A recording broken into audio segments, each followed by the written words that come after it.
म्हसळा नगरपंचायतीच्या नगराध्यक्षपदाची निवडणूक शिवसेना शिंदे गट आणि राष्ट्रवादी काँग्रेस पार्टीसाठी प्रतिष्ठेची ठरत असतानाच एका आमदाराने पुढील राजकीय समीकरण सांगून सर्वांनाच धक्का दिला आहे। संपूर्ण राज्याचे लक्ष लागलेल्या व राष्ट्रवादीचे प्रदेशाध्यक्ष खासदार सुनील तटकरे, मंत्री आदिती तटकरे आणि शिवसेना शिंदे गटासाठी प्रतिष्ठेची समजली जाणारी म्हसळा नगरपंचायतीच्या नगराध्यक्षपदासाठी होत असलेली निवडणूक येत्या 7 मे रोजी पार पडणार आहे।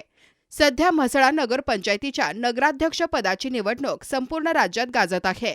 या निवडणुकीमध्ये कर्जत खालापूरचे आमदार महेंद्र थोरवे यांनी देखील उडी घेतली असून त्यांनी पुढील काळासाठी म्हसळा नगरपंचायतमध्ये महायुतीची सत्ता बसणार असून शहराच्या विकासासाठी अधिक भर देणार असल्याचे सांगितले। मागील विधानसभा निवडणुकीपासून आमदार महेंद्र थोरवे आणि तटकरे कुटुंबीय यांच्यामध्ये शाब्दिक युद्ध चालू होते। मात्र म्हसळा नगरपंचायतीच्या नगराध्यक्षपदासाठी होणाऱ्या निवडणुकीत शिंदे गटाकडे बहुमत असताना देखील आमदार थोरवे यांनी घेतलेल्या भूमिकेमुळे सर्वांनाच धक्का बसला आहे। शिवसेना शिंदे गटाकडे बहुमत असल्यामुळे पक्षातील सर्व नगरसेवकांनी मात्र सर्व दावे खोडत म्हसळा नगरपंचायतीमध्ये तडजोड न करता शिवसेनेचाच भगवा फडकावणार असल्याचे स्पष्ट सांगितले। म्हसळा नगरपंचायत संदर्भात बरेचसे त्या ठिकाणी जे संपूर्ण नियोजन पाहत आहे, आज माझी थोडी ओझरती चर्चा शिंदे साहेबांबरोबर त्या ठिकाणी झालेली आहे। पण याच्यामध्ये बरेचसे सुद्धा त्या मीटिंगला आम्ही साहेबांशी चर्चा या ठिकाणी केलेली आहे।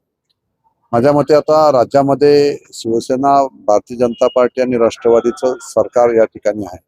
मधल्या काळामध्ये शिवसेनेमध्ये आणि राष्ट्रवादीमध्ये जे काही मतभेद जिल्ह्यामध्ये झालेले होते, या संदर्भात थोडी आता तटकरे साहेब स्वतः शिंदे साहेबांशी बोलले आहेत। त्यामुळे थोडीशी या कटुतामध्ये थोडीशी शिथिलता आलेली आहे। आम्हाला सुद्धा शिंदे साहेबांनी त्या ठिकाणी सांगितलेलं आहे की आपल्याला संघर्ष अशा पद्धतीने आता पुढील काळामध्ये करायचा नाही। त्यामुळे राज्यामध्ये जे काय आज 3 पक्ष एकत्रपणे येऊन चांगलं काम सुरू आहे, विकासात्मक दृष्टिकोन ठेवून हे काम होत असताना तटकरे साहेबांना सुद्धा विश्वासात घेऊन पुढील काळामध्ये म्हसळा नगरपंचायतीमध्ये एकत्रपणे बसून निर्णय त्या ठिकाणी होणार आहे।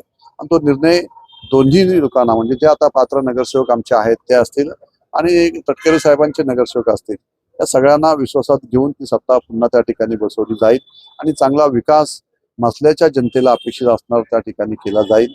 आणि आमचा सुद्धा जिल्ह्यामध्ये आता जे काही कटुता त्यामध्ये आमच्यात होती राष्ट्रवादी आमच्यामध्ये, ती सुद्धा आता कमी होत चाललेली आहे। आजही आदित्यताई आम्ही बरोबर होतो, तटकरे साहेब सुद्धा आमच्या बरोबर आज होते। त्यामुळे शिंदे साहेबांशी सुद्धा चर्चा त्याच्या संदर्भात झालेली आहे। आणि पुढील काळामध्ये लवकरात लवकर रायगडचा हा असणारा पालकमंत्रीचा तिढा सुद्धा संपवून एक रायगडला विकासात्मक दृष्टिकोन ठेवून रायगडचा विकास जोमाने कसा होईल हा पुढील काळामध्ये आम्ही तिन्ही, भारतीय जनता पार्टी असेल, शिवसेना असेल आणि राष्ट्रवादी असेल, जसं जिल्हा परिषदला एकत्र त्या पद्धतीने आलेलो आहोत, अशाच पद्धतीने आता आमच्यातली असणारी कटुता बाजूला ठेवून विकासात्मक दृष्टिकोन ठेवून रायगडचा विकास करण्यासाठी तटकरे परिवार असेल, राष्ट्रवादी असेल, शिवसेना असेल आणि भारतीय जनता पार्टी एकत्रपणे त्या ठिकाणी काम करणार आहेत। तुम्ही पाहत आहात विस्टा न्यूज मराठी।